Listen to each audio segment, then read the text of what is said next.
마태복음 5장 10절 짧은 말씀입니다. 함께 읽도록 하겠습니다. 그를 위하여 박해를 받은 자는 복이 있나니 천국이 그들의 것입니다. 아멘. 함께 기도하겠습니다. 살아계신 하나님, 오늘도 주께서 함께 하시는 일하여 감사합니다. 우리가 주님 앞에 나와봤습니다.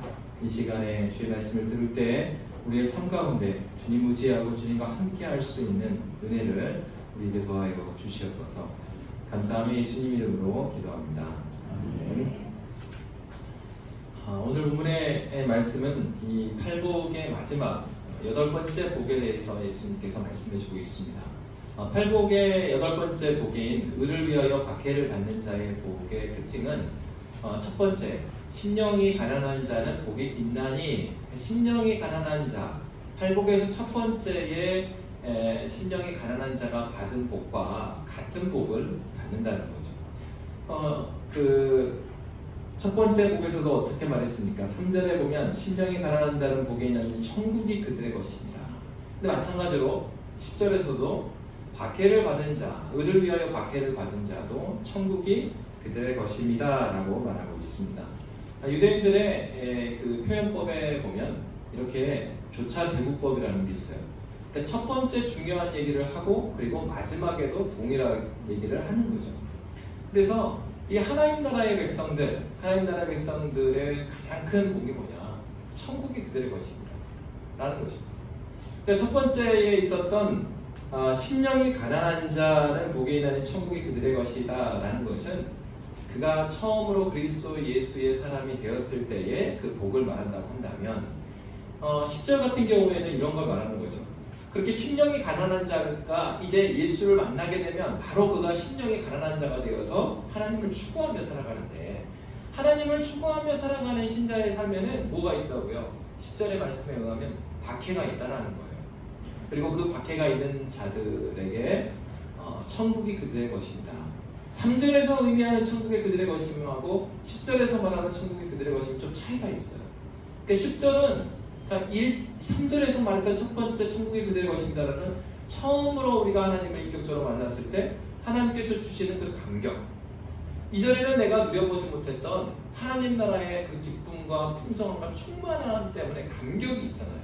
근데 이제 10절에서 말하고 있는 이 감격이라는 건 다른 것이죠.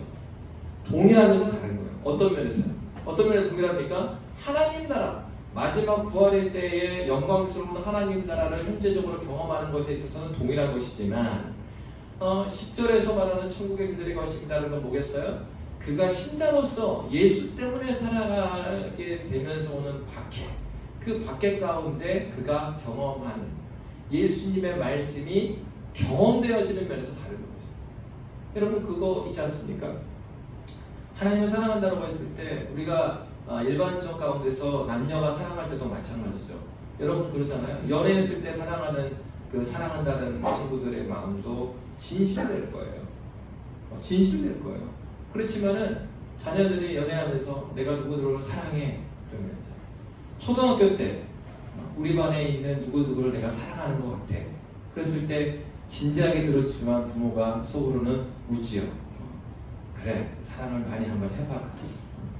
중고등학교 때 내가 사랑하는 여자가 생겼어.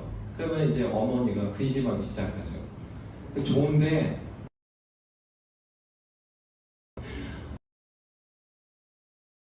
전에 사랑하면서 내가 이 여자를 사랑합니다. 결혼할 대상인 것 같습니다. 그러면 이제 부모가 진짜인가? 그리고 나서 이제 어떤 또 생각을 하게 됩니까? 네가 사랑한다고 하지만은 나중에 애도 낳고 그때도 네가 어떻게 나오는가 보자. 모두가 사랑한다고 하지만 사랑의 칭찬은 너무 달라요. 그래서 이 아주 그 어렸을 때 사랑한다라는 것과 그리고 이제 자기가 그 어린 아이만한 아이를 키우면서 사랑한다라고 했던 고백은 수많은 세월 가운데 경험되어진 것이 다르기 때문에 그 고백은 동일한 것이지만 차원이 다릅니다. 그러니까 오늘 10절에서 말하고 있는 천국이 그들의 것입니다도 바로 그런 거죠. 신자로서 신자의 삶을 살아가면서 하나님께서 부르신 소명의 자리에서 핑계하거나 도망가지 아니하고 하나님께서 부르신 자리에서 사명을 붙들고 살아가는 그 사람에게 박해가 임할 것이고, 그 박해 가운데서도 불구하고 하나님을 붙들고 있는 자에게 천국이 현재적으로 경험되어진다. 그가 알고 있는 하나님 나라, 그가 살아가는 교회에 대한 사랑, 그가 알고 있는 하나님의 풍성함이라는 것은 이제 막 예수를 만나서 너무 좋아하는 그 성도가 느끼는 하나님 나라하고는 층차가 있습니다. 오늘 본문은 첫 번째 복과 여덟 번째 복에 동일한 복을 주신 것 같지만 이러한 차이를 가지고 있습니다. 성경이 주는 복은 신자에게 팔복의 복을 주신다고 했는데, 특별히 오늘 본문에서 보면은 박해를 받는다. 누가요? 하나님 나라의 백성이 박해를 받아요. 근데 이 박해를 받는다라는 단어는 데디오그메노이, 쫓아 지속적으로 이게 수동태를 당했고 쫓겨간 거죠. 그리고 핍박을 당하는 것이고 지속적으로 괴롭힘을 당하는 것을 박해하라고 했다는 거예요. 그러니까 이것이 의미하는 바는 예수님께서 말씀하시는 이 말씀의 당시에 그리스도인들이 지속적으로 이러한 박해를 받을 것이다. 그리고 박해를 이미 받아왔다라는 것을 말해주고 있는 것입니다. 실제로 역사적으로 보면은 당시에 기독교인들, 특별히 유대 기독교인들은 유대인들에게는 신성 모독자로 취급을 받았죠. 왜냐하면 예수님을 믿는 사람들이었기 때문에. 유대인들임에도 불구하고 예수를 믿어. 왜요? 유대인임에도 불구하고 예수를 믿는다고 표현한 이유가 무엇입니까? 예수를 믿는다는 것은 그건 신성 모독적인 것이었어요. 왜 그렇습니까? 예수는 신명기에서 말씀하신 대로 나무에 달려 죽었기 때문이죠. 나무에 달린 게 무슨 문제입니까? 계명에 보면, 율법에 보면 나무에 달린 자마자 하나님의 저주를 받은 자니 라고 말하고 있어요. 그러니까 하나님의 저주를 받다 죽은 자가 예수인데, 하나님의 저주를 받은 자들을 섬긴다? 그는 사실은 이교도들이죠.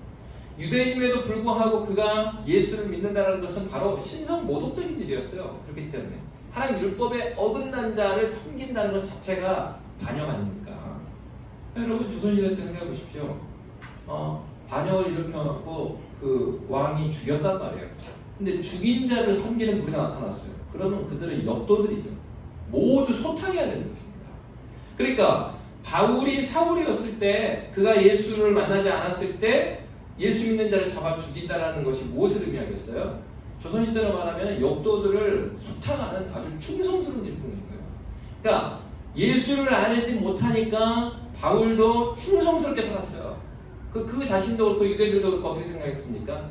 이것이 하나님 앞에 충성된 것이라고 생각하는 거예요. 누구를 모르니까? 예수를 모르니까.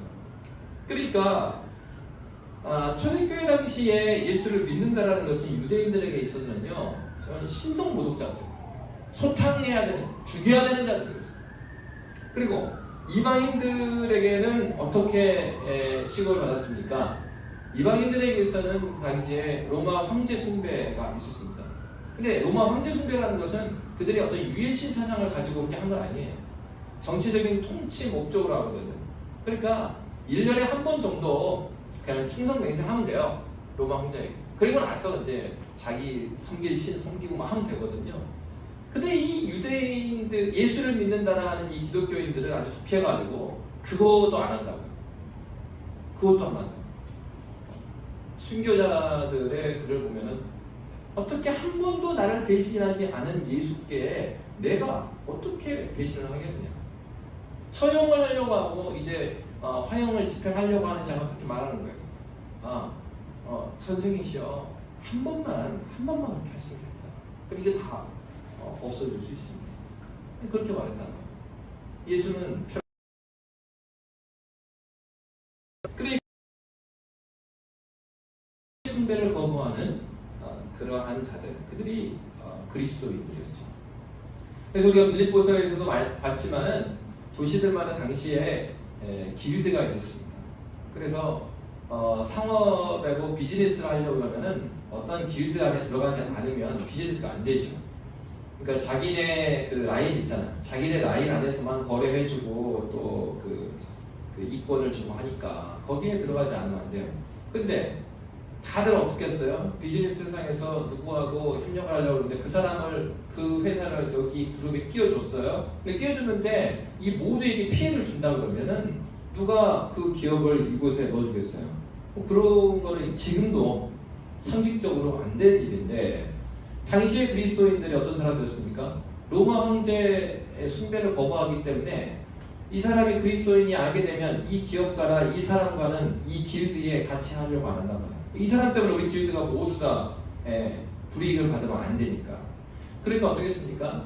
예수를 믿는가 하는 것 자체가 박해를, 그냥 단순히 여기서 박해라는 것은 잡아 죽인다는 의미뿐만 아니죠. 먹고 사는 문제에 들어가 있는 거예요. 예수를 어느 정도 거부하지 않고 적당하게 눈을 감지 않으면 먹고 사는 문제에 직접적인 영향을 미치는 그런 시대입니다. 오늘날도 사실은 우리가 그리스도를 이 땅에 살아간다는 것은 바로 그런 거예요. 그저 예수를 믿고 살아간다는 것은 내가 예수 만나서 구원 열차 타고 천국 갑니다라는 내용으로 끝나지 않습니다. 불교에 그런 단어가 있습니다. 불교에 보면 불교에 귀의한다 뭐 이런 말이 있죠. 근데 사실은 여러분, 귀의한다라는 말은 기독교 전통에서도 많이 사용했었어요. 근데 이제 그 한국적 상황에서는 이제 불교가 많이 사용했던 단어인데요. 근데 독특한 것은요, 불교에 귀의하다라고 했을 때 이 귀의라는 단어는요, 그냥 이런 게 아니거든요. 예수 믿고 그 뭐 사형리 정도 읽어주고 영접하겠습니까? 네, 영접합니다. 당신 구원받았습니다. 이런 정도 수준이 귀의가 아니에요. 불자들에게서 귀의한다라는 것은 이런 거예요. 세상계 연을 끊는 거예요. 그동안에 내 마음에 평정심을 잃게 했던 많은 인연들을 다 끊어. 그죠? 내가 뭐 과거에 그 조직 폭력에 있었든지 아니면 뭐 어디 회사에 뭐 회장이었든지 내가 귀의하려고 그러면 세상과의 인연을 다 끊는 거예요. 그래서 부처 앞에 나아가서 산에 들어가고 머리를 깎고 그 앞에서 수행을 하죠. 어떤 수행을? 마음을 비우는 수행을 한다. 청결한 마음으로. 여러분, 이게 점점 이렇게 복음을 듣는 것 같죠? 청결한 마음을 갖게 하고 마음에 그러한 내 마음을 순응하게 하는 요동하는 것을 모두 끊어버리는 거야. 그리고 이 세상을, 또 이 인생을 어떻게 바라보고 또 어떻게 도덕적으로 살아서 열반에 들어갈 수 있는 그런 사람이 될 것인가. 그리고 이 세상과, 그리고 이 세상에 있는 사람들과 이 사회와 어떤 인연을 맺을지를 다시 배워가는 거죠. 귀의라는 단어가 의미하는 거야, 그거예요. 여러분, 불교의 귀의하는 건 바로 그것이에요. 오늘날 상식으로 생각하면 불교의 귀의가 기독교 귀의보다 훨씬 어려운 거예요. 그러나 성경에서 말하는 기독교의 귀의는 사실은 이 부분을 이야기하고 있는 거예요. 뭐만 다르냐? 그 안에 예수 그리스도의 우리의 마음을 정복당하게 하느냐 하지 않느냐의 부분이 다른 거죠. 사람이 마음을 비운다고 비워져요. 그 아이들이 태어났을 때, 아이들은 백지 상태인가요? 아이들이 태어났을 때? 아닙니다. 아이들도 태어났을 때 보면은 백지 상태가 아니고요, 자기 생명을 보호하려는 보호 본능을 가지고 있어요. 막 응애하고 태어난 애들도 엄마 젖을 찾아가요. 태어나자마자 누굴 걱정해야 되겠습니까? 엄마 괜찮아요? 엄마를 걱정해야 되는데 아이들이 태어나자마자 엄마 걱정합니까? 자기 먹을 거, 자기 배고프고 자기 필요들 중심이지 이타적인 삶으로 태어나지 않아요. 어느 인간도. 여러분, 인간이 태어났을 때도 이미 마음의 기울기는요, 아예 전적으로 잘못된 것인가? 전적으로 잘못됐다고 할 수는 없어요. 아주 큰 부분의 문제는 뭐냐면 그러한 보존이 하나님 나라와 나를 만드신 하나님을 향해 있지 않다는 것이 죄의 증거죠. 그렇다고 해서 아예 그런 것이 없으면 어떻게 되겠어요? 자기 보호를 못하죠. 그러면 제대로 사람이 성장할 수 없어요. 이게 무슨 얘기예요? 하나님께서 우리 스스로를 보호할 수 있고 우리를 사랑할 수 있도록 자기 사랑을 가진 존재로 만드셨어요. 근데 뭐가 문제입니까? 자기 사랑 자체가 문제가 아니라 빗나간 자기 사랑이 문제인 것이죠. 하나님은 없는 자기 사랑이에요. 여러분, 사람이 그렇게 태어나서 그렇게 살아가는 것입니다.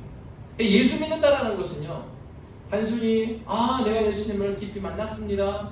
반짝. 그 반짝하는 어떠한 인생에 있었던 시점, 이거 중요하긴 합니다. 근데 기독교에 귀의해서 내가 신앙을 갖는다, 하나님 나라 백성으로 산다, 팔복의 사람으로 산다라는 것은 그러한 어떤 한 지점의 문제가 아니라는 거예요. 이것은 존재의 문제입니다. 존재의 문제. 마치 불교에 귀의하기 위해서는 세상의 모든 일을 끊어버리는 것처럼 내가 예수 그리스도께 귀의한다, 기독교에 귀의한다라는 것은 나의 돌아왔던 모든 관계를 끊어버리는 거예요. 그 말은 끊어버린다 보니까 어떤 사람은 예수 믿지 않는 우리 부모님하고 연락할 필요가 없다. 명절 때마다 나를 그렇게 힘들게 하고 제사 절 안 한다고. 그것이 아니라 그냥 부모를 미워하는 거죠. 나를 억압하는 부모를 미워하는 거예요. 여기서 말하는 귀의한다라는 것은요, 끊어버린다고 그러니까 뭐 관계를 완전히 다 칼로 도로 이렇게 끊는다는 게 아니고 그 전에 관계되어 있던 관계 가운데 잘못된 자기 사랑으로 인해서 관계된 죄의 사슬을 끊는 거예요.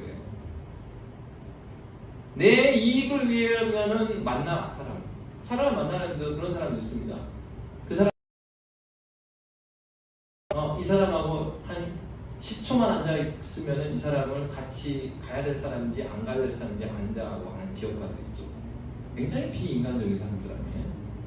하나님께서 이 땅에 보내신 이유가 무엇입니까? 같이 할 필요가 없는 인간들을 위해서 살라고 우리를 이 땅에 보내셨는데 그런 인간들을 만날 필요가 없으니까 안 만나는 거예요. 왜? 인생은 짧고 할 일은 많은데 이 효율성을 위해서는 필요 없는 인간들을 만날 필요가 없다. 그러니까 교회에도 어떤 교회들이 생겨나요? 유명한 정치인과 영향력 있는 사람들이 있는 교회를 나가는 거예요. 왜? 내 비즈니스 잘 되기 위해서는 그런 사람들을 교회에서 만나야 됩니다. 그것이 교회입니까? 비즈니스 하러 가는 거지? 그잖아요.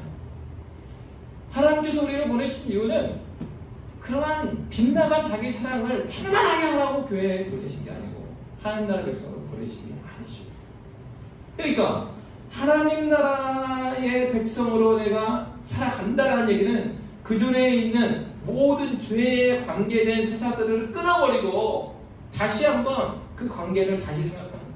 내가 예수를 만나고 나니까 그 전에 너무 나의 유익과 그리고 세상의 즐거움을 위해서 맺었던 모든 관계들이에요.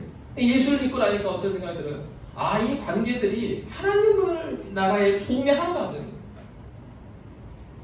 네, 우리 자녀들에 대해서도 궁극적으로는 내 욕망을 추구하기 위해서 교육을 시켰고 내 마음 충족하고자 하고 애들을 교육을 시킨 거예요. 애들이 막 여기 다니고 저기 다녀야 되고 뭐 영어를 잘해야 되고 애들한테 도움된다고 그러는데 자세히 들여다보면은 과연 누구를 위해서 이 아이는 지금 공부를 하고 있는지 모를 때 너무 많아요.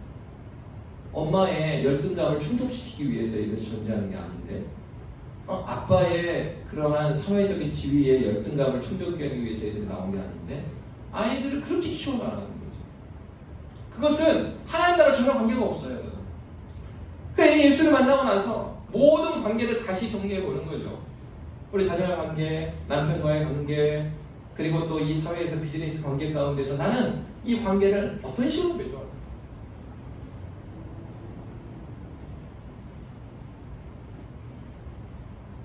예전에 어떤 드라마에서 그런 관계를 봤어요.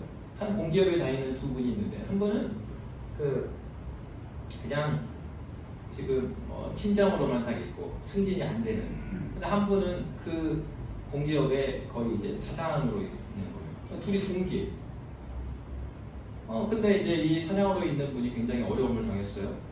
어려움을 당했을 때 이제 퇴근해갖고 아무도 이 사장하고는 그 술을 안 마시니까 혼자서 식당에서 술 마시고 있는 거를 이 동기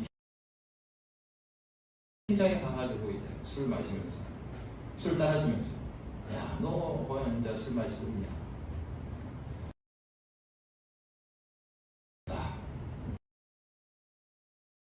이름이 홍길동이라면 너는 길동이라는 이름을 듣고 좋아. 네가 항상 사장으로 증명되기를 원했으니까 그동안에 수많은 친구들이 다 너를 지나갔지만 너한테 연락을 안 하는 거야. 회사에 남아있는 사람도 있고 퇴사한 사람도 있지만 너 오늘 왜 톱이 아니냐? 너 사장이면 좀 있으면 이제 여기서 잘릴 텐데 공기업의 사장 얼마나 많이 갑니까? 몇 년째지도 않은 거잖아. 그러고 나서 누가 너를 찾겠냐? 인간은 그렇게 사는 게 아니다. 나는 너를 지금까지 사장으로 대한 적 없고 계속 길동이로 생각했다. 너는 나를 누구로 생각하냐? 하나님 나라 백성들이 이 세상을 살아갈 신자들도 참된 인간됨에 대한 고민을 가지고 살아간단 말이죠. 그런데 하나님 나라 백성들이 그런 생각이 없는 거예요. 교회를 왜 다닙니까? 신앙을 왜 갔습니까? 자신의 욕망을 최대한 발현하기 위해서. 교회 생활을 어떻게 하는 거라고요? 교회 생활은요, 자아 실현을 하기 위해서 다니는 게 아닙니다. 교회는 왜 다녀요? 자아를 죽이기 위해서. 정반대인데 교회 생활을 해나가면서 자아 실현을 하려고 그래요. 여기서 인정받고, 교회에서 인정받으면 뭐가 나옵니까? 하나님께서 인정하는 사람은 어떤 사람이라고요? 오늘 본문에서 보니까 하나님께서 인정하는 사람이 의를 위하여 박해를 받는 자예요. 하나님 나라의 귀된 자가 누구이냐? 지금까지 이제 인간관계를요, 인간적인 그러한 이득을 위해서, 베네핏을 위해서 살아가는 사람이 아니라 하나님 나라의 베네핏을 위해서는 내 목숨까지 또 버릴 줄 아는 관계를 새로 시작하는 거예요. 인간적으로 가지고 있던 모든 관계를 끊으라는 얘기가 아니라 그 인간관계의 중심이 어디 있느냐를 물어보시는 거예요. 여러분의 인간관계의 중심은 어디에 있었습니까?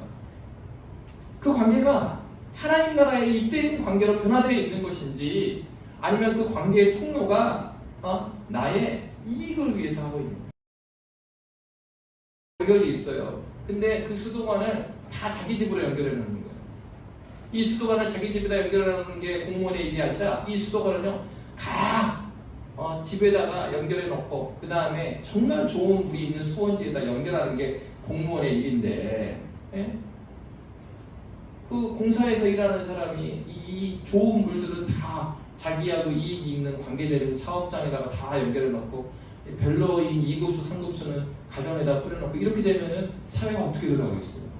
하나님 나라라는 관점에서 보면은 신자는 그런 사람이에요. 신자들은 하나님 나라 백성들 어떤 사람입니까? 하나님 나라의 공무원이라고요. 하나님께로부터 오는 수많은 1급수의 물들을 이 땅 가운데서 전해야 되는 사람인데 이 하나님께서 주시는 복들을 연결해갖고 다 자기 이익에 관련돼다 꽂아놓고 있는 거예요. 여러분, 우리의 인간관계가 어떤 관계 가운데 유지되고 있는 것을 보아야 된다는 것입니다.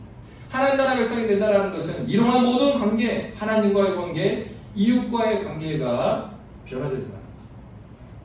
바로 이 사람들에게 오는 것이 무엇이냐? 박해라는 거죠. 그렇지 않겠습니까? 이 세상은 어떻게 돌아가는가요? 앞에서 말한 것처럼 이 세상은 자기의 이익과 그리고 자기의 유익을 위하여서 관계를 맺어갑니다. 이 세상들이 이해를 못하는 거죠. 야, 너 왜 이렇게 우리 회사에 도움도 안 되는데 지금 그 거래처 그렇게 하지 말라니까? 너 월급값 받고 다니는데 왜 어렵다고 해서 네 도와주냐? 너 돈 받았어? 이 세상의 판단이 그래요. 내가 하나님 나라 위해서 내가 할 수 있는 선에서는 저 거래처를 끊더라도 끊을 때 저 거래처도 살 수 있는 방법을 선택할 수 있으니까 그것을 선택하면 위에서 뭐라고 그럽니까? 너 돈 받았냐? 이 세상에서는 이런 방식을 좋아하지 않아요. 왜요? 같이 사는 방식 추구하지 않고 우리만 사는 방식이어야 되는 거예요. 어느 회사 그렇잖아요. 유명한 회사. 그 회사가 한국에서 시장에 끼어들 때마다 거기에 있던 기존 업체들이 다 망해 나갔단 말이에요. 자기들만 살고. 하나님 나라는 그걸 추구하는 게 아니죠. 그러니까 그리스도인들은 어렵고 연약한 자들과의 관계를 다시 한번 설정하는 거죠. 나의 관계 가운데서 내가 잘못 설정하고 있는 관계들이 무엇인가? 그것을 계속해서 고쳐나가는 거예요. 근데 이 세상에서 볼 때는 그것이 어떻게 보여요? 돈 받았구나. 저놈이 뭔가 커넥션이 있는 거구나. 그 가운데서 뭐가 오겠어요? 박해가 오지 않을 수가 없는 거죠. 하나님 나라의 말씀, 하나님 나라의 정신, 하나님 나라의 세계관으로 살아갈 때 이 세상에 자기 욕망의 최절점에 있는 세계의 정신과 부딪히지 않을 수가 없는 것입니다. 어떤 사람이게요? 의를 위하여 그렇게 박해를 받는 사람입니다. 그러면 우리가 하나님께서 보내주신 부르심의 자리에 의를 위해서 서 있는 것인지 아니면 무엇을 위해 서 있는지를 잘 살펴봐야 되는 것이죠. 박해라 하더라도 이 박해가 모두 주님의 영광과 의 때문에 오는 박해인가, 그것을 먼저 신자는 구분해 봐야 되겠죠. 여러분에게 있는 어려움들, 여러분을 핍박하고 박해해 오는 그런 어려움들이 정말로 하나님 때문인 것인지 예수 때문인 것인지 한번 돌이켜봐야 합니다. 분별해 봐야 돼요. 왜요? 때로는 이러한 나에게 있는 어려움과 박해가요, 예수와 관계가 없는 경우도 굉장히 많아요. 그냥 나의 잘못된 성격인 경우가 굉장히 많습니다, 여러분. 의외로. 근데 자신은 어떻게 생각해요? 아, 내가 예수 믿기 때문에 박해를 받는 거고. 아니, 그게 아니라 자기가 잘못해서 그런 거예요, 지금. 근데 그 분별이 안 되는 거예요. 내가 지금 일을 못해서 혼나는 건지, 진짜 예수 믿기 때문에 혼나는 건지, 내가 성경적 가치관을 가지고 일을 하기 때문에 지금 어려움을 당하는 건지, 아니면 지금 일을 못해서 그런 건지, 내 성격에 못 나고 그런 건지. 그럼 먼저 이거를 잘 분별해야 돼요. 그런데 어떤 그리스도인들은 그냥 다 갖다 붙여요. 자기가 어려운 거 다 그냥 핍박이야. 이거 다 박해고. 그런 사람 있지 않습니까? 코로나 일어나니까 막 들고 일어나고 이거는 교회에 대한 박해다. 행정적으로 잘 못하는 것은 지적을 받아야죠. 교회라고 해서 특별히 불이익을 주는 것, 이것은 잘못 행정을 관리하는 것입니다. 그렇지만 다 갖다 붙이는 겁니다. 교회가 이것도 저것도 하지 않으면서, 협조는 하지 않으면서 무조건 박해다. 그러면 어떻게 일을 합니까? 여러분, 사회생활에 나가도 그렇지 않아요? 오늘날 한국은 그 댓글 공화국이 돼갖고 마트를 하든 학교를 하든 공무원을 하든 간에 엄청나게 막 댓글이 달리잖아요. 막 민원이 발생하고. 그러니까 이제 공무원들이 막 이제 시달리는 겁니다. 그러니까 하나하나 따지면 그 주민센터에 가면은 어떨 때 보면은 말도 안 되는 걸 막 이렇게 하시는 분이 있어요. 이렇게 해달라고. 그러니까 데스크에 있으신 분들은 직급이 좀 낮잖아요. 그분들은 어떻게 하겠어? 그 권한이 없는데 그분들은 그냥 규정대로 그래도 이건 이렇게 하시면 안 됩니다. 막 큰 소리가 나옵니다. 한국은 이제 민원이 발생하면 갑자기 문제가 해결됩니다. 저 뒤에 앉아있던 팀장이 무슨 일이야? 해야 돼요. 나중에 너무 억울한 거예요. 데스크에 있던 직원. 그래도 팀장님 이거는 너무 하신 거 아닙니까? 야, 그거 시끄러운데 그 보고 있는 사람 몇 명이야? 그냥 해줘버려. 지금 이게 왜 무슨 일이 발생하는지가 분별이 되지 않고, 그럼 우기는 세상이 되는 것인가? 신자도 이 세상에서 살아갈 때 때로는요, 우리가 싸워나가야 돼요. 진리를 위해 싸워야 돼. 어떨 때는 이게 진리를 위해 싸우는 것인지, 자기가 핍박을 받아도 이 핍박이 과연 의를 위해서 내가 살아가기 때문에 오는 것인지, 아니면은 그냥 뭔가 내 마음대로 막 주장하다가 오는 일인지, 이 구분이 안 되는 경우가. 그 신자가 그러면 누구를 먼저 잘 알아야 되겠어요? 그저 내가 예수를 믿는다, 사형리도 읽고 나 예수 믿습니다, 아멘 하니까 천국에 가는 게 아니고요. 하나님 나라의 백성은 어떤 사람이에요? 하나님 나라의 세계관으로 이 모든 일체의 관계가 변화된 사람입니다. 내 삶에 아직도 변화되지 않은 부분이 남아 있습니다. 그렇기 때문에 여러분 성경을 보고 말씀을 듣고 기도하고 은혜 생활을 하는 것이죠. 내가 더욱더 하나님께서 온전한 사람이 될수록 나의 잘못된 관계와 과거에 내가 핍박 때문에 예수 믿는 것 때문에 핍박받는 줄 알았더니만 그게 아니구나. 문화적인 착각 속에 내가 있었던 것입니다. 내가 의도하지 않게 그 사람을 굉장히 엿보였었구나. 그때.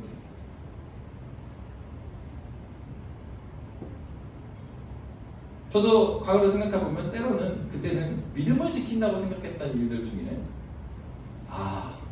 지금 보니까 그때 그분이 굉장히 무례하게 느끼고 굉장히 마음이 상했구나 이런 일들이 있어요. 제가 회사에 막 입사해가지고 서울 지점에 이제 발령을 받았는데 뭐 제가 평생 교회 안에만 살았거든요. 그다음에 그 사회를 경험한 곳이라면 군대밖에 없어요. 군대에서도 그 소대장이고 대대장이고 따라주는 술을 받지도 않았거든요. 그래서 언제 저 꼴통이라고. 그러게 하고 사회에 나왔으니 제가 뭘 알겠어요. 술문화 이런 거 하는 술 어떻게 가는 이런 거 하는 거죠. 신입사원들 전체를 놓고 서울지점 전체 회식을 합니다. 그래서 한 층이 다 이제 고깃집 그런 데 있잖아요. 한 층을 전체를 불렀어요.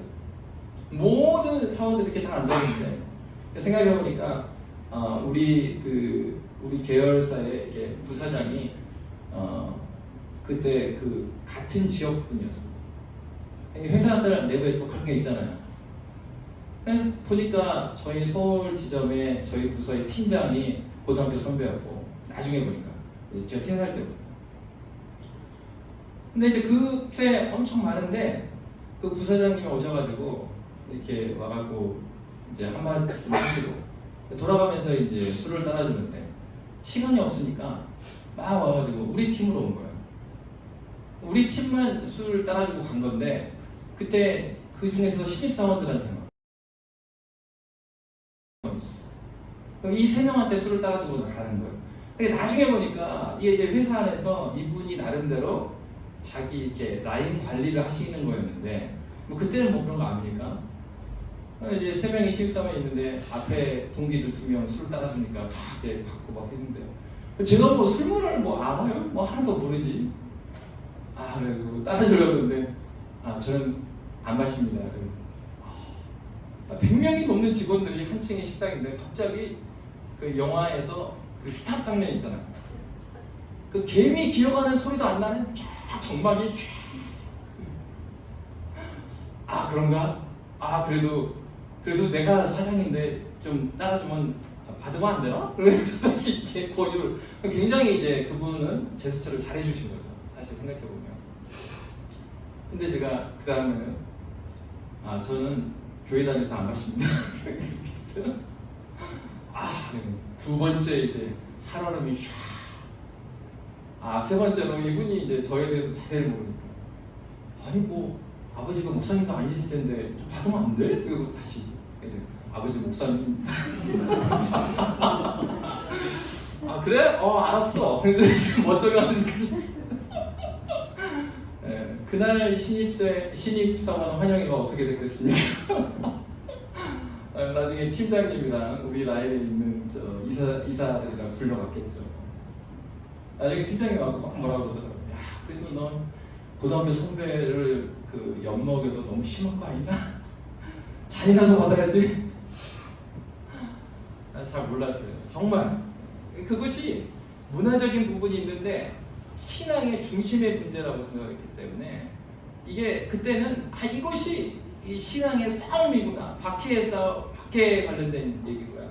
이렇게 그렇다고 해서 신입사원 이렇게 행동하는 것은 저는 저쪽은 나쁘다고 생각하지 않습니다. 왜냐하면 그리스도인들이 이 사회에서 하나님 앞에 의를 세우는 것과 그렇지 않은 것에 대한 훈련을 받기가 너무 어려워요. 한국 문화 자체가 뭐 아니면 도가 되는 경우가 많아요. 그렇기 때문에 건전한 그리스도인으로서 살아갈 때에 사회 초년생이 어떻게 생활해야 될지를 잘 가르쳐줄 그런 믿음의 성도들이 굉장히 필요합니다. 저에게는 그러한 정보를 들을 얘기들이 많이 없었고 지금 생각해보면 내가 너무 과했다. 그러나 어떤 신앙의 핵심이라기보다는 어떤 면에서는 문화적인 측면이 있는데 그런 부분이 좀 있습니다. 그러니까 여러분 어떻게 해요? 신앙이 깊어지고 하나님을 더 알아가면 알아갈수록 나의 일상에 있어서 하나의 사건이 이것이 정말로 하나님과 입되어 있는 것인지 아니면 내가 이것을 예스라고 할 수 있는 것인지 아니면 노라고 할 수 있는 것인지 정확하게 이것이 죄인지 죄가 아닌지 그 중간 지점은 어디인지가 분별이 되는 거예요. 그 당시만 해도 제가 예수를 만난 지 한 7, 8년밖에 안 됐거든요. 대학교 1학년 들어가기 전에 예수를 만났으니까. 그러니까 저희들은 뭐 하나님을 아는 지식이 많았겠어요? 많이 없죠. 율법적인 부분은 남아있고 안 되는 거예요. 그리고 신앙이 더 깊어지고 하나님을 알아가니까 이런 부분에 있어서는 여유를 줘도 되는 부분이고 이런 부분은 절대 내가 양보할 수 없는 성공, 이런 부분이 되는 것이에요. 의를 위하여 박해를 받는 그리스도인이 되기 위해서는 그가요 하나님을 알아가야 돼요. 하나님 앞에서의 이 관계를 어떻게 세워야 되는가가 조금 더 명확해져가야 합니다. 그렇지 아니하고는 주일에 선포되는 주의 말씀과 월요일의 나의 삶에는 온도차가 너무 큰 거예요. 그 간격을 극복할 수가 없는 거예요. 그러면 나중에 몇 년 사회생활하고 어떻게 말한 줄 아십니까?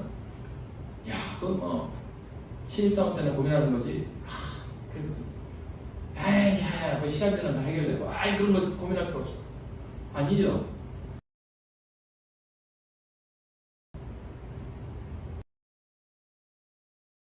그래서 그런데 대부분의 경우는 그렇지 않고 어떻게 살아갑니까?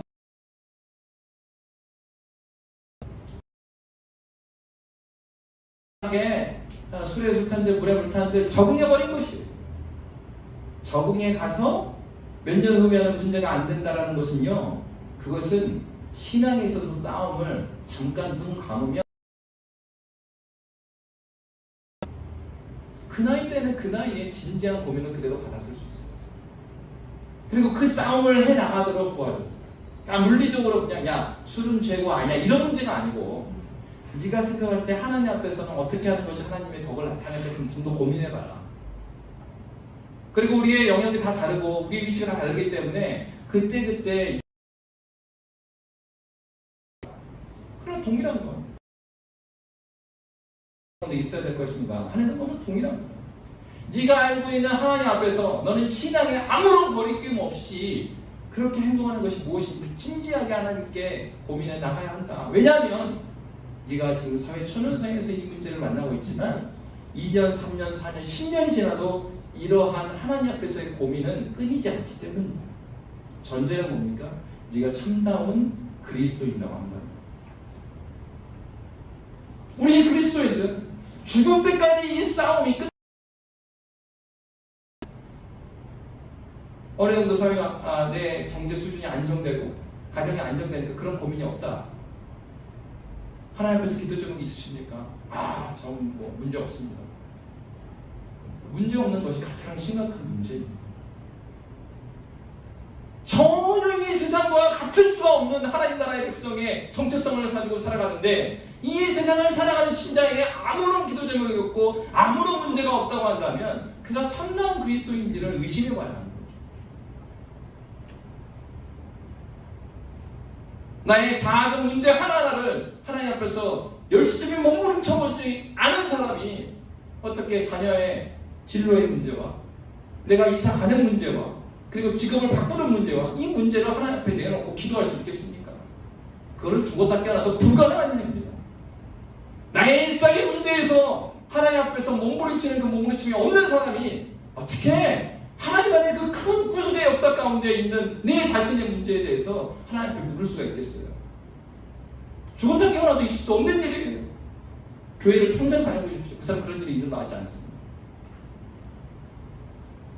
진짜 심각한 문제는 교회 안에 있으면서도 이 교회 안에 하나님 말씀에 더 깊이 나아가는 게 아니라 적당하게 적응해버리는 거예요.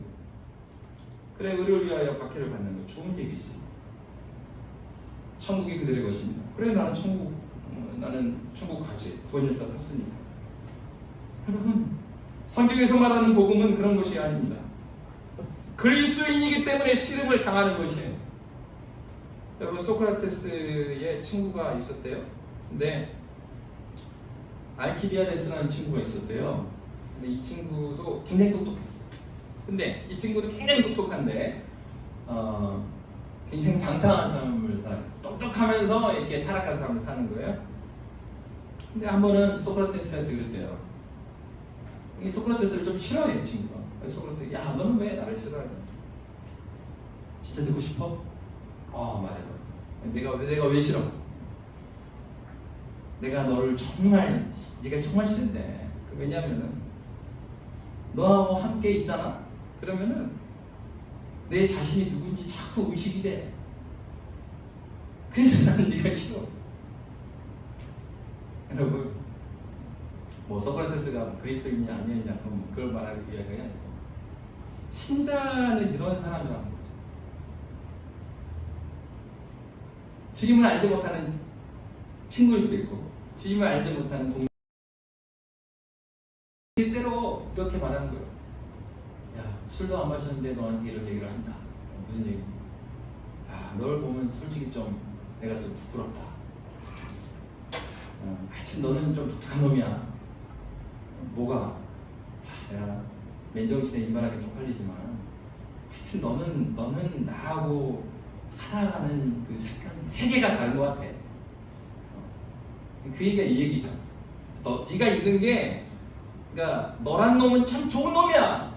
근데 너랑 같이 있는 게 불편해. 왜냐하면 나를 부끄럽게 만들어 네가 나를 해치거나 그런 건 없는데 그냥 네 존재됨이 나를 부끄럽게 해. 무엇 때문이겠어요? 그가 다른 관계나 어떤 눈치나 어떤 상황 때문에 그렇게 행동하는 게 아니잖아. 그가 예수 앞에서 신앙의 양심 가운데 그렇게 할 수 없는 것은 없다라고 하고 그렇게 할 수 있는 것은 적극적으로 해나가고 그 모습을 볼 때 그의 삶에 있어서 하나님 앞에서의 일관성을 보게 되니까 그러니까 그러한 부끄러움을 느끼는 거죠. 여러분, 신자에게 있어야 되는 것은 우리가 앞에서 말씀드렸던 분별함이 약할 수 있어요. 무엇이 하나님의 의를 위한 것인지 그렇지 않은 것이 약할 수 있습니다. 그런데 아주 뚜렷한 것 하나, 신자에게 사라지지 않는 것은 무엇이냐면 끊임없는 일관성이에요. 하나님 앞에서의 그의 일관된 삶의 특징이 그에게 나타나는 거죠. 그렇기 때문에 팔복의 사람에게 반드시 이루어지는 것이 무엇이겠습니까? 반드시 팔복의 사람에게 이루어진 것은 그리스도의 의에 부합한 인격입니다. 의가 무엇입니까? 구약에서는 율법을 이루는 것이 의죠. 하나님께 주신 율법을 행하는 것이. 죄가 들어왔습니다. 죄로 말미암아 죽을 수밖에 없는 존재됨에도 불구하죠. 율법을 합당하게 이루지 못했던 이스라엘 백성이죠. 그럼에도 불구하고 하나님께서 약속했기 때문에 구원받은 거죠. 하나님의 의로 말미암아 받을 수 없는 은총을 받은 것이 하나님의 의죠. 신약에 오면 그 의가 어떻게 됩니까? 바로 죄로 인해서 받을 수 없는 은총이 무엇이었어요? 그 구원이 아니에요. 그 예수 그리스도로 말미암아 새롭게 된 자들이 받은 것이 의입니다. 기본적으로 은혜 받은 자들이다. 다시 말하면 우리의 무엇으로 우리의 존재됨이 이루어진 게 없다라는 얘기입니다. 예수 그리스도를 만난 이후로 우리에게 있는 모든 것들은 우리로부터 출발한 것도 아니고 우리의 어떠함으로 이루어진 것이 아니기 때문에 이것을 이루신 그분을 위해서 살아가는 것이 내 인생의 목표가 되는 사람입니다.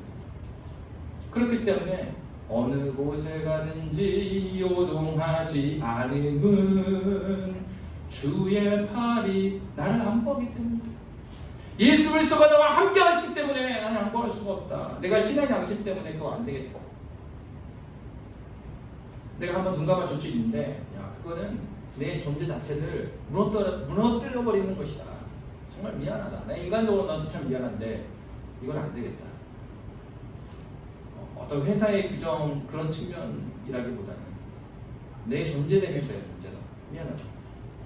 내가 다른 것에 있어서는 너의 배려해 줄 수 있고 다른 것에 있어서는 당신을 이렇게 해줄 수 있지만 이 부분만은 아니다.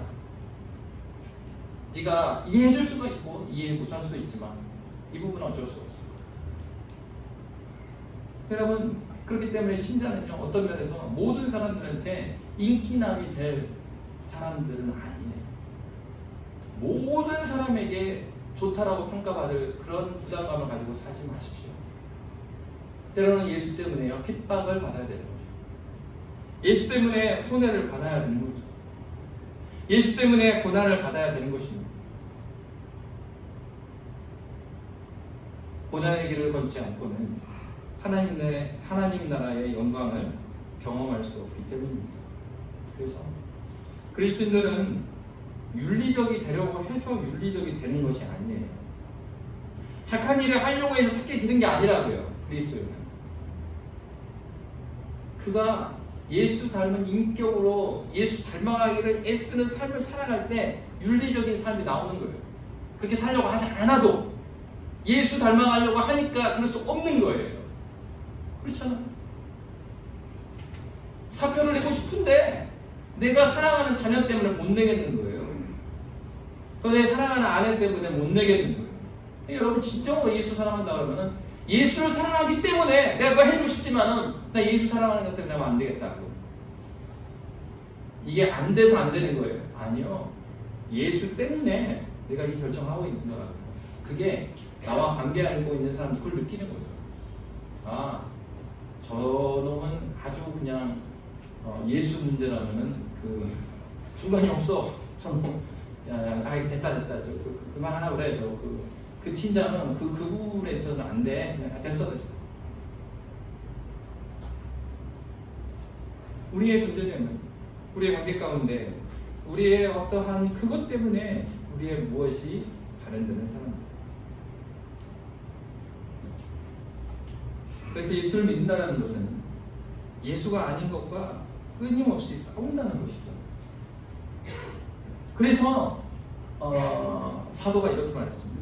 베드로전서 3장 15절의 말씀에 보면 누군가 너는 왜 그렇게 살지라고 궁금해하는 사람들에게 있어서 이렇게 준비하라고 했습니다. 다 함께 읽겠습니다.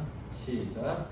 너희 마음에 그리스도를 주로 삼아 거룩하게 하고 너희 속에 있는 소망에 관한 이유를 묻는 자에게는 대답할 것을 항상 준비하되 온유와 두려움으로 하고.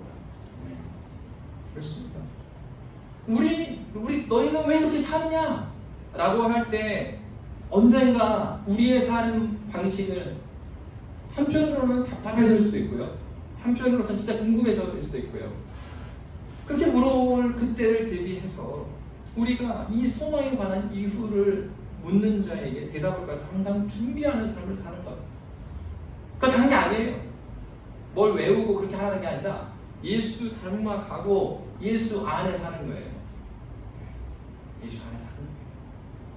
온유와 두려움으로 나의 잘못된 변증 때문에 하나님의 영광을 가리울 것을 두려워하고 그러면서도 이렇게 묻는 자를 적대감으로 대할 것이 아니라 그를 관용하고 온유함으로 품어줄 수 있게 준비하는 것이죠. 이렇게 될 수 있으려면 어떻게 되겠습니까? 그것은 하나님과의 친밀한 교제 가운데 있어야 되는 것이죠.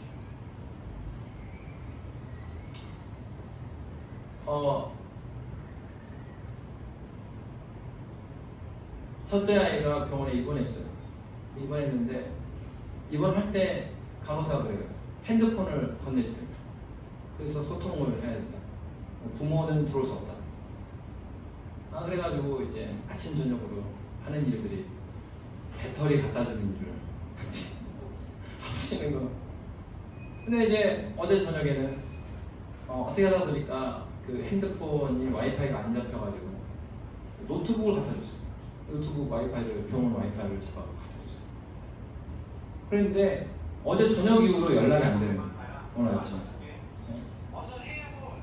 그러니까 이 연락이 안 되니까 답답하잖아요. 얘가 지금 이 연락이 올 때가 됐는데 왜 연락을 안 할까? 그러니까 알고 보니까 이게 어떤 일이 생겼냐면 제가 그 노트북을 사용할 때 거기다가 비밀번호를 넣어놨는데 비밀번호도 넣을 수 있고 이 손가락으로 오픈할 수도 있는 거예요. 근데 제가 이거 비밀번호 푼다고 생각했는데 손가락으로 하는 거 지문 인식만 풀었던 거예요. 그러니까 얘가 처음에 받았을 때는 켜놓고 줬기 때문에 이렇게 막 소통이 됐어요. 그 다음에 덮고 나니까 그 다음부터 아예 소통이 안 되는 거예요. 그래서 아침에 일찍 가가지고 다시 그거 비밀번호 풀어주고 다시 이렇게 왔는데 그래서 어떤 생각이 드냐면 이게 소통이 된다는 것이 너무나 중요하고 그것은 비밀번호가 하나의 문제인데 그죠? 그러면 얘가 어떻게 하고 있고 일을 안는지 지금 뭐 주사를 맞고 있는지 뭘 하고 있는지 이게 될 텐데 이게 안 되는 거예요. 그것 때문에요. 그 비밀번호를 몰라가지고 마태복음 16장에 보면 예수님께서 어떻게 말씀하고 계십니까? 내가 천국 열쇠를 여는 키를 너에게 준다 그랬거든요. 열쇠를 푸는 키를 누구한테 줬어요? 교회한테 줬다. 그것은 신앙 고백에 대한 문제였어요. 베드로가 주는 그리스도시여 살아계신 하나님 아들이십니다. 라는 그 고백이 천국의 열쇠를 여는 키다. 그래서 너희가 땅에서 매면 하늘에서 맬 것이요, 땅에서 풀면 하늘에서 풀 것이다. 내가 바로 그 신앙의 고백의 터 위에 교회를 세우겠다라고 말씀하셨습니다. 우리가 하나님과 소통한다는 건 다른 게 아니에요. 하나님의 말씀 앞에 나아가는 것이고 주님과 교통하는 것입니다. 교통하는 거예요. 비밀번호 모르십니까? 아니요. 비밀번호 안다니까요. 이미 교회에 주셨다니까요. 하나님께서 주시는 이 말씀입니다. 하나님께서 주신 이 말씀이에요. 그리고 이 말씀이 그냥 책으로만 떨어져 있는 말씀이 아니라 살아 역사하고 있는 말씀으로 우리가 받고 그 말씀으로 인하여서 무엇을 죽이는 것입니까? 우리의 옛사람을 죽이는 것이에요. 은혜 생활을 열심히 하는 거예요. 하나님과 가까이 하는 것이에요. 그럼 그것이 신자가 살아가는 길이에요. 마태복음 16장 24절에 이렇게 말하고 있어요. 다 함께 읽도록 하겠습니다. 시작. 예수께서 제자들에게 이르시되 누구든지 나를 따라오려거든 자기를 부인하고 자기 십자가를 지고 나를 따르는 것이다.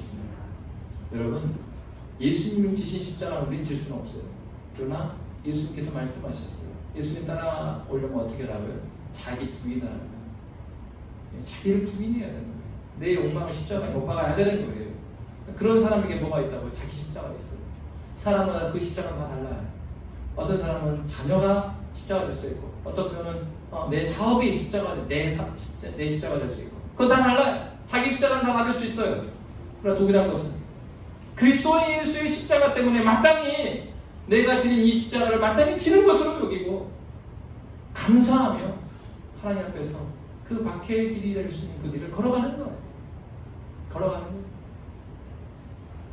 무엇을 가지고요? 소망을 가지고. 이미 교회 가운데 천국 열쇠를 주신 예수 그리스도를 붙들고 하루하루 삶 가운데 오는 그러한 부딪힘과 격분 가운데 그 길을 굿이 걸어가는 것입니다. 황속으로 걸어가는 거예요. 내 지성으로 내 생각으로 결론 내리지 아니하고 염두에 둘 수는 있겠죠. 데이터가 많은 바가 있기 때문에 염두에 둘 수는 있어요. 그러나 결론 내리지 아니하고 하나님께서 개입하실 것을 열어두고 하나님께서 현재적으로도 나를 이끌고 계시다는 걸 믿고 믿음으로 그 길을 걸어가는 거예요. 비난이 옵니다. 화살이 옵니다. 박해가 옵니다. 걸어가는 거예요. 걸어가는 거예요. 신자는 그렇게 걸어가는 거예요. 하나님 붙들고 걸어가는 거예요. 하나님께서 하나님의 때에 하나님의 지점에 그러한 하나님 나라 백성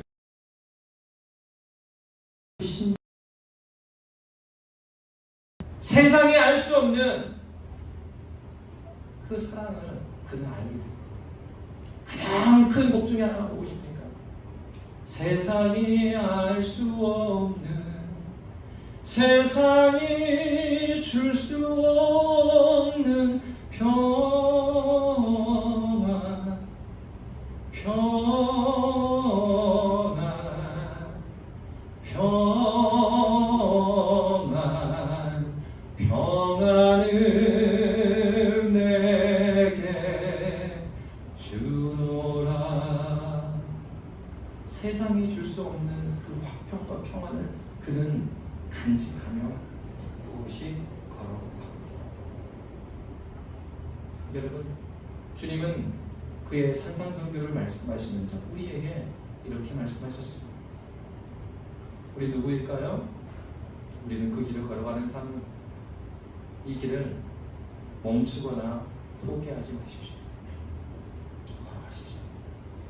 하나님을 붙들고 걸어가십시오. 하나님께서 하나님의 때에 저와 여러분을 되시고 세상이 줄 수 없는 평안 가운데 우리를 이끄실 것입니다. 네, 기도하겠습니다. 살아계신 하나님, 의를 위하여 박해를 받는 자들에게 주시는 복에 대해서 말씀해 주셨습니다.